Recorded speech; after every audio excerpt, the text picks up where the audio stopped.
أعوذ بالله من الشيطان الرجيم. بسم الله الرحمن الرحيم.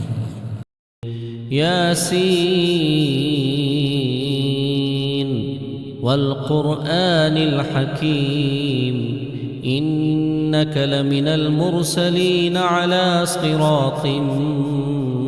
مستقيم تنزيل العزيز الرحيم لتنذر قوما ما أنذر آباؤهم فهم غافلون لقد حق القول على أكثرهم فهم لا يؤمنون إنا جعلنا في أعناقهم أغلالا فهي إلى الأذقان فهم مقمحون وجعلنا من بين أيديهم سدا ومن خلفهم سدا فأغشيناهم فهم لا يبصرون وسواء عليهم أأنذرتهم أم لم تنذرهم لا يؤمنون إنما تنذر من اتبع الذكر وخشي الرحمن بالغيب فبشره بمغفرة وأجر كريم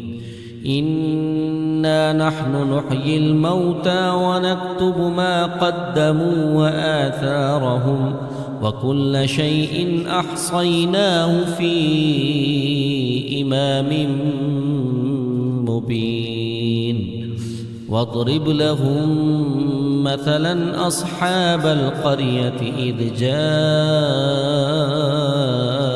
المرسلون إذ أرسلنا إليهم اثنين فكذبوهما فعززنا بثالث فقالوا إنا إليكم مرسلون قالوا ما أنتم إلا بشر مثلنا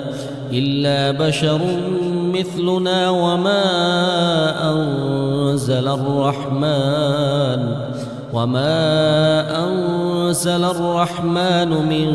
شيء إن أنتم إلا تكذبون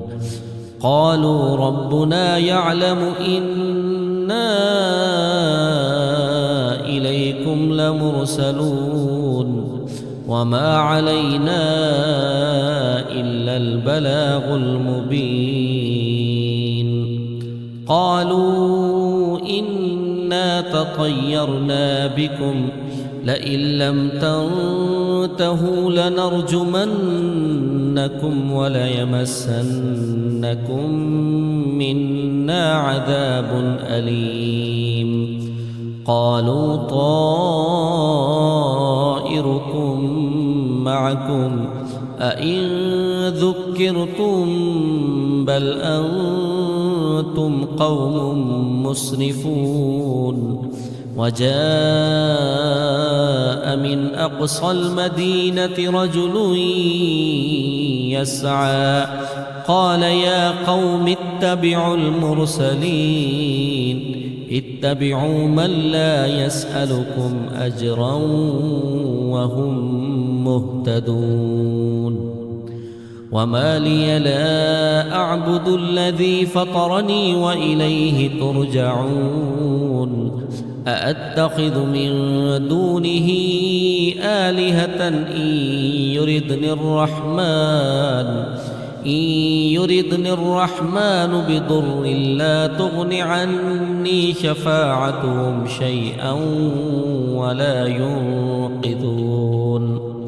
إني إذا لفي ضلال مبين إني آمنت بربكم فاسمعون قيل ادخل الجنة قال يا ليت قومي يعلمون بما غفر لي ربي وجعلني من المكرمين وما أنزلنا على قومه من بعده من جند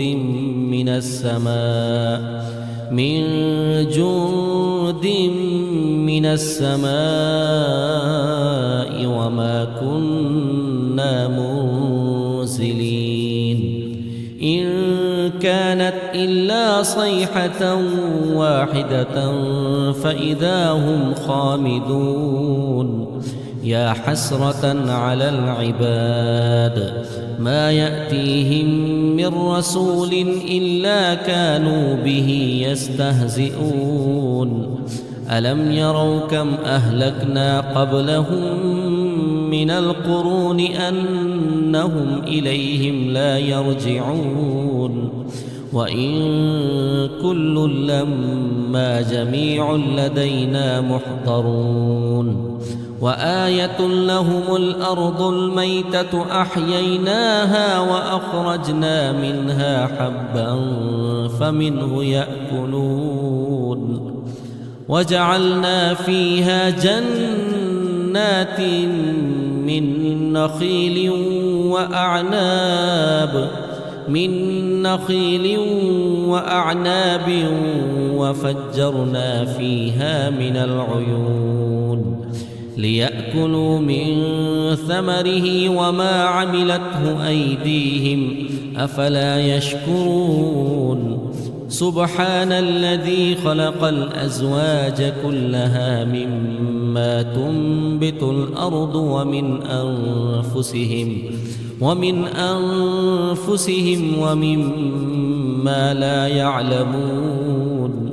وآية لهم الليل نسلخ منه النهار فإذا هم مظلمون والشمس تجري لمستقر لها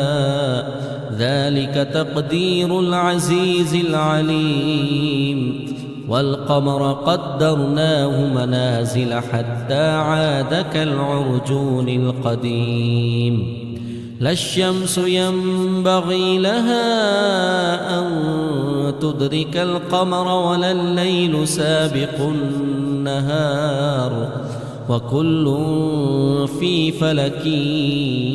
يسبحون وآية لهم أنا حملنا ذريتهم في الفلك المشحون وخلقنا لهم من مثله ما يركبون وإن نشأ نغرقهم فلا صريخ لهم ولا هم ينقذون إلا رحمة منا ومتاعا إلى حين وإذا قيل لهم اتقوا ما بين أيديكم وما خلفكم لعلكم ترحمون وما تأتيهم من آية من آيات ربهم إلا كانوا عنها معرضين وإذا قيل لهم أنفقوا مما رزقكم الله قال الذين كفروا للذين آمنوا أنطعم من لو يشاء الله أطعمه إن أنتم إلا في ضلال مبين ويقولون متى هذا الوعد إن كنتم صادقين ما ينظرون إلا صيحة واحدة تأخذهم وهم يخصمون فلا يستطيعون توصية ولا إلى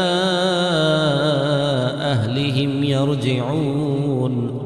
ونفخ في الصور فإذا هم من الأجداث إلى ربهم ينسلون قالوا يا ويلنا من بعثنا من مرقدنا هذا ما وعد الرحمن وصدق المرسلون إن كانت إلا صيحة واحدة فإذا هم جميع لدينا محضرون فاليوم لا تظلم نفس شيئا ولا تجزون إلا ما كنتم تعملون إن أصحاب الجنة اليوم في شغل فاكهون هم وأزواجهم في ظلال على الأرائك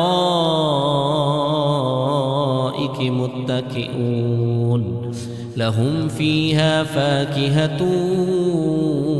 ولهم ما يدعون سلام قولا من رب رحيم وامتازوا اليوم أيها المجرمون ألم أعهد إليكم يا بني آدم ألا تعبدوا الشيطان إنه لكم عدو مبين وأن اعبدوني هذا صراط مستقيم ولقد أضل منكم جبلا كثيرا أفلم تكونوا تعقلون هذه جهنم التي كنتم توعدون اصلوها اليوم بما كنتم تكفرون اليوم نختم على أفواههم وتكلمنا أيديهم وتشهد أرجلهم بما كانوا يكسبون ولو نشاء لطمسنا على أعينهم فاستبقوا الصراط فأنى يبصرون ولو نشاء لمسخناهم على مكانتهم فما استطاعوا مضيا ولا يرجعون ومن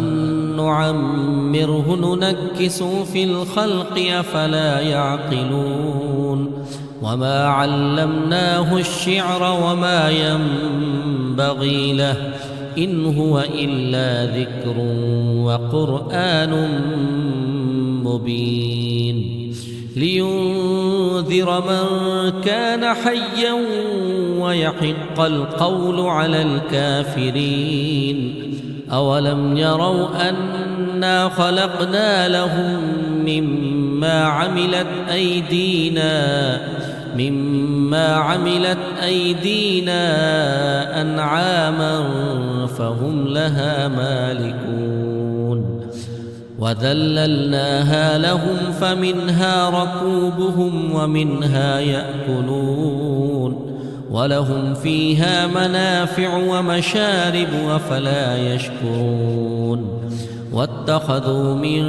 دون الله آلهة لعلهم ينصرون لا يستطيعون نصرهم وهم لهم جند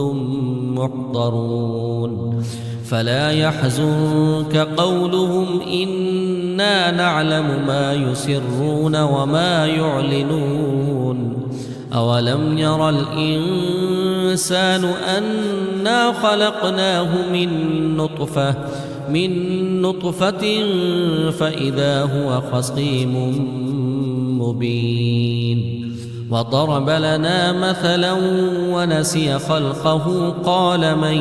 يحيي العظام وهي رميم قل يحييها الذي أنشأها أول مرة وهو بكل خلق عليم الذي جعل لكم من الشجر الأخضر نارا فإذا أنتم منه توقدون أوليس الذي خلق السماوات والأرض بقادر على أن يخلق مثلهم بلى وهو الخلاق العليم إنما أمره إذا أراد شيئا أن يقول له كن فيكون فسبحان الذي بيده ملكوت كل شيء وإليه ترجعون.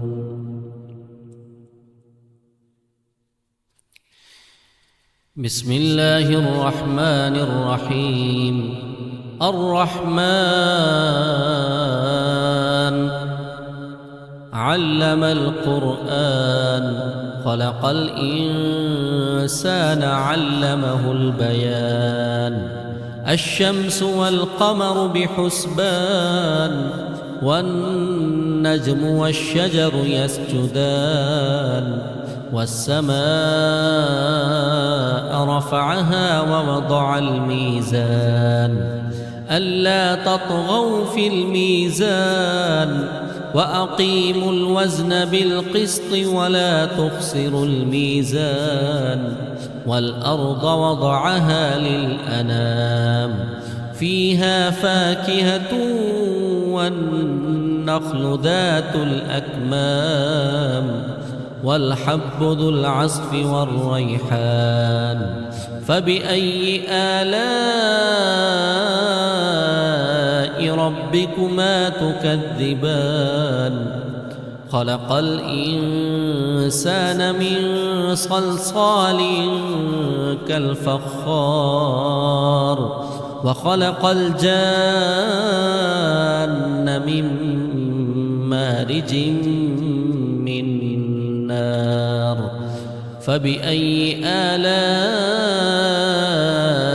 ربكما تكذبان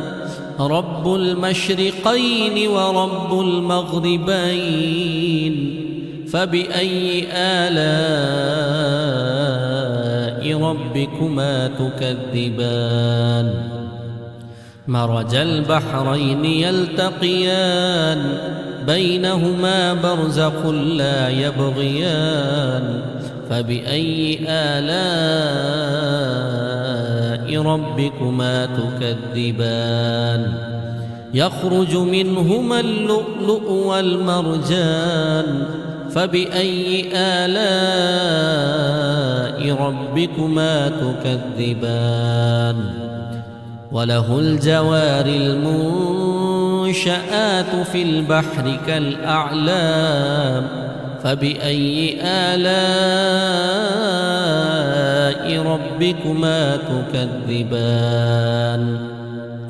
كل من عليها فان ويبقى وجه ربك ذو الجلال والإكرام فبأي آلاء ربكما تكذبان يسأله من في السماوات والأرض كل يوم هو في شأن فبأي آلاء ربكما تكذبان سنفرغ لكم أيها الثقلان فبأي آلاء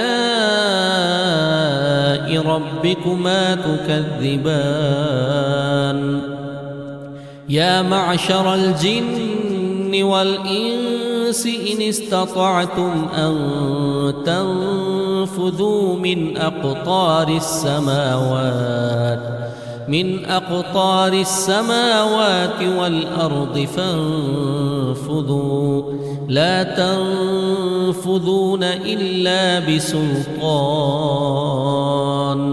فبأي آلاء ربكما تكذبان يرسل عليكما شواظ من نار ونحاس فلا تنتصران فبأي آلاء ربكما تكذبان فإذا انشقت السماء فكانت وردة كالدهان فبأي آلاء ربكما تكذبان فيومئذ لا يسأل عن ذنبه إنس ولا جان فبأي آلاء ربكما تكذبان يعرف المجرمون بسيماهم فيؤخذ بالنواصي والأقدام فبأي آلاء ربكما تكذبان هذه جهنم التي يكذب بها المجرمون يطوفون بينها وبين حميم آن فبأي آلاء ربكما تكذبان ولمن خاف مقام ربه جنتان فبأي آلاء ربكما تكذبان ذواتا أفنان فبأي آلاء ربكما تكذبان فيهما عينان تجريان فبأي آلاء ربكما تكذبان فيهما من كل فاكهة زوجان فبأي آلاء ربكما تكذبان متكئين على فرش بطائنها من استبرق وجنى الجنتين دان فبأي آلاء ربكما تكذبان فيهن قاصرات الطرف لم يطمثهن إنس قبلهم ولا جان فبأي آلاء ربكما تكذبان كأنهن الياقوت والمرجان فبأي آلاء ربكما تكذبان هل جزاء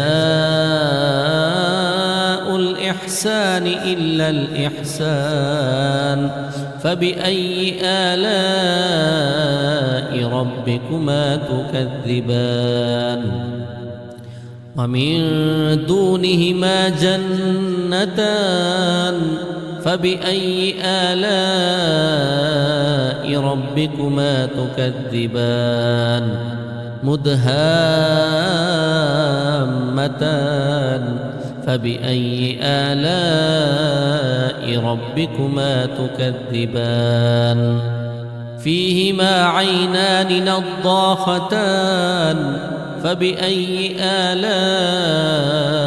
ربكما تكذبان فيهما فاكهة ونخل ورمان فبأي آلاء ربكما تكذبان فيهن خيرات حسان فبأي آلاء ربكما تكذبان حور مقصورات في الخيام فبأي آلاء ربكما تكذبان لم يطمثهن إنس قبلهم ولا جان فبأي آلاء ربكما تكذبان متكئين على رفرف خضر وعبقري حسان فبأي آلاء ربكما تكذبان تبارك اسم ربك ذي الجلال والإكرام. بسم الله الرحمن الرحيم. إذا وقعت الواقعة ليس لوقعتها كاذبة خافضة رافعة إذا رجت الأرض رجا وبست الجبال بسا فكانت هباء منبثا وكنتم أزواجا ثلاثة فأصحاب الميمنة ما أصحاب الميمنة وأصحاب المشأمة ما أصحاب المشأمة والسابقون السابقون أولئك المقربون في جنات النعيم ثلة من الأولين وقليل من الآخرين على سرر موضونة متكئين عليها متقابلين يطوف عليهم ولدان مخلدون بأكواب وأباريق وكأس من معين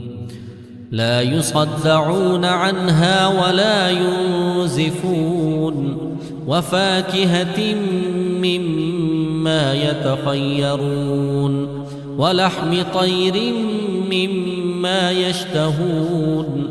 وحور عين كأمثال اللؤلؤ المكنون جزاء بما كانوا يعملون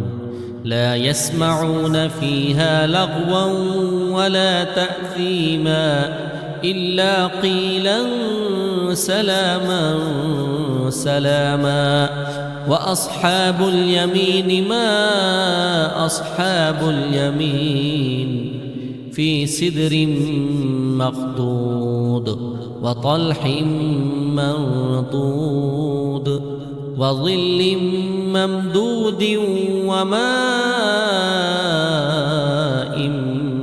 مسكوب وفاكهة كثيرة لا مقطوعة ولا ممنوعة وفرش مرفوعة إنا أنشأناهن إن شاء فجعلناهن أبكارا عربا أترابا لأصحاب اليمين ثلة من الأولين وثلة من الآخرين وأصحاب الشمال ما أصحاب الشمال في سموم وحميم وظل من يحموم لا بارد ولا كريم إنهم كانوا قبل ذلك مترفين وكانوا يصرون على الحنث العظيم وكانوا يقولون أإذا متنا وكنا ترابا وعظاما أإنا لمبعوثون أو آباؤنا الأولون قل إن الأولين والآخرين لمجموعون إلى ميقات يوم معلوم ثم إنكم أيها الضالون المكذبون لآكلون من شجر من زقوم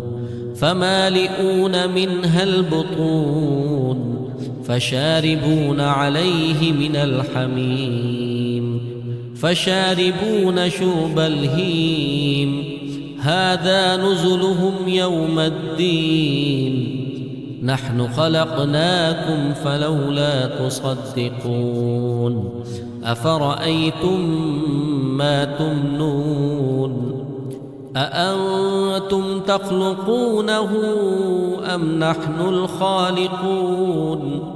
نحن قدرنا بينكم الموت وما نحن بمسبوقين على أن نبدل أمثالكم وننشئكم فيما لا تعلمون ولقد علمتم النشأة الأولى فلولا تذكرون أفرأيتم ما تحرثون أأنتم تزرعونه أم نحن الزارعون لو نشاء لجعلناه حطاما فظلتم تفكهون إنا لمغرمون بل نحن محرومون أفرأيتم الماء الذي تشربون أأنتم أنزلتموه من المزن أم نحن المنزلون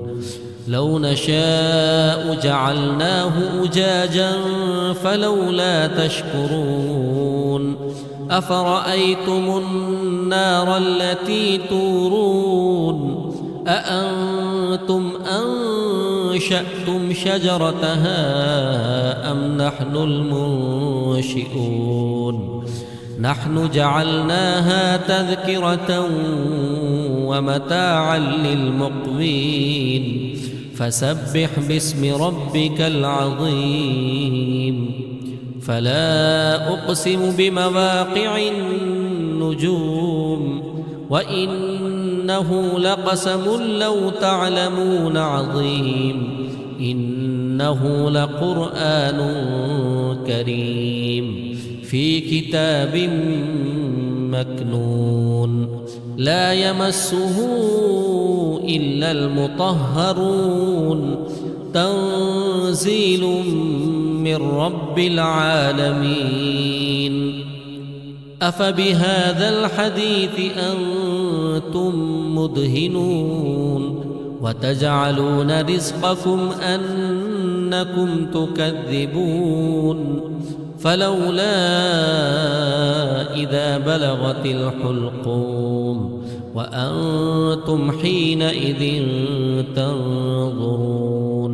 ونحن أقرب إليه منكم ولكن لا تبصرون فلولا إن كنتم غير مدينين ترجعونها إن كنتم صادقين فأما إن كان من المقربين فروح وريحان وجنة نعيم وأما إن كان من أصحاب اليمين فسلام لك من أصحاب اليمين وأما إن كان من المكذبين الضالين فنزل من حميم وتصلية جحيم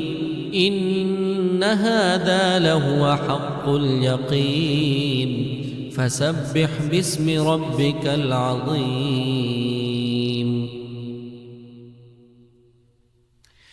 بسم الله الرحمن الرحيم تبارك الذي بيده الملك وهو على كل شيء قدير الذي خلق الموت والحياة ليبلوكم أيكم أحسن عملا وهو العزيز الغفور الذي خلق 7 سماوات طباقا ما ترى في خلق الرحمن من تفاوت فارجع البصر هل ترى من فطور ثم ارجع البصر كرتين ينقلب إليك البصر خاسئا وهو حسير ولقد زينا السماء الدنيا بمصابيح وجعلناها رجوما للشياطين وأعتدنا لهم عذاب السعير وللذين كفروا بربهم عذاب جهنم وبئس المصير إذا ألقوا فيها سمعوا لها شهيقا وهي تفور تكاد تميز من الغيظ كلما ألقي فيها فوج سألهم خزنتها ألم يأتكم نذير قالوا بلى قد جاءنا نذير فكذبنا وقلنا ما نزل الله من شيء إن أنتم إلا في ضلال كبير وقالوا لو كنا نسمع أو نعقل ما كنا في أصحاب السعير فاعترفوا بذنبهم فسحقا لأصحاب السعير إن الذين يخشون ربهم بالغيب لهم مغفرة وأجر كبير وأسروا قولكم أو اجهروا به إنه عليم بذات الصدور ألا يعلم من خلق وهو اللطيف الخبير هو الذي جعل لكم الأرض ذلولا فامشوا في مناكبها وكلوا من رزقه وإليه النشور أأمنتم من في السماء أن يخسف بكم الأرض فإذا هي تمور أم أمنتم من في السماء أن يرسل عليكم حاصبا فستعلمون كيف نذير ولقد كذب الذين من قبلهم فكيف كان نكير أولم يروا إلى الطير فوقهم صافات ويقبضن ما يمسكهن إلا الرحمن إنه بكل شيء بصير أمن هذا الذي هو جند لكم ينصركم من دون الرحمن إن الكافرون إلا في غرور أمن هذا الذي يرزقكم إن أمسك رزقه بل لجوا في عتو ونفور أفمن يمشي مكبا على وجهه أهدى أمن يمشي سبيا على صراط مستقيم قل هو الذي أنشأكم وجعل لكم السمع والأبصار والأفئدة قليلا ما تشكرون قل هو الذي ذرأكم في الأرض وإليه تحشرون ويقولون متى هذا الوعد إن كنتم صادقين قل إنما العلم عند الله وإنما أنا نذير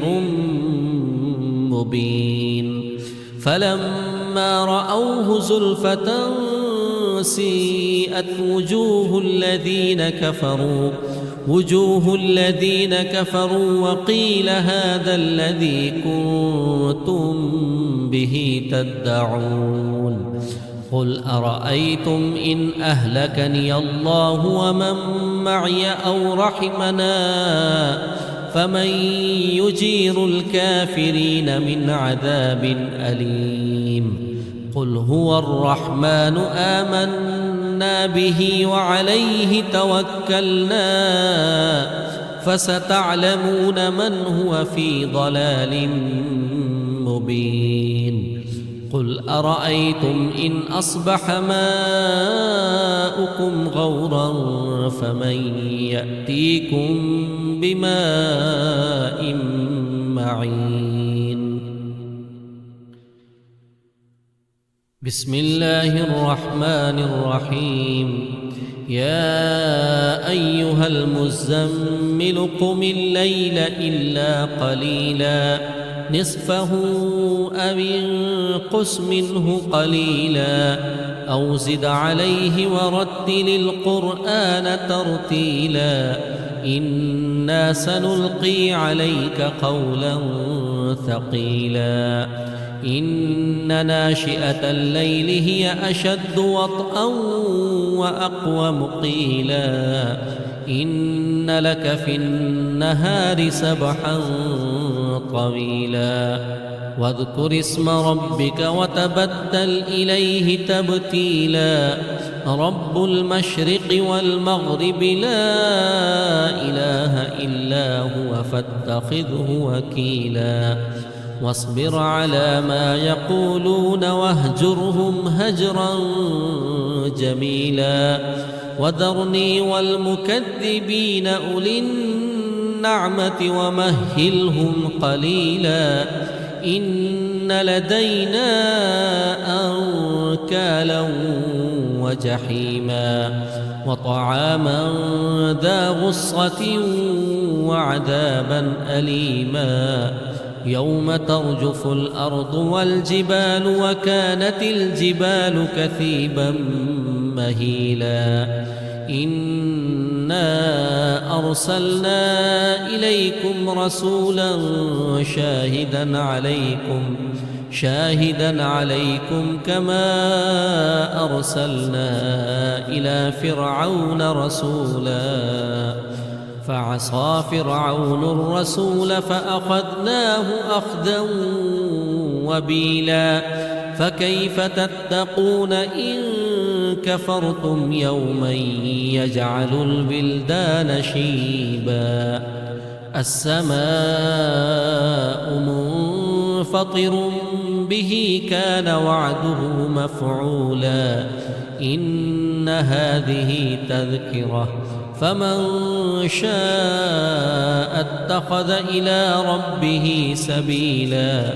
إن ربك يعلم أنك تقوم أدنى من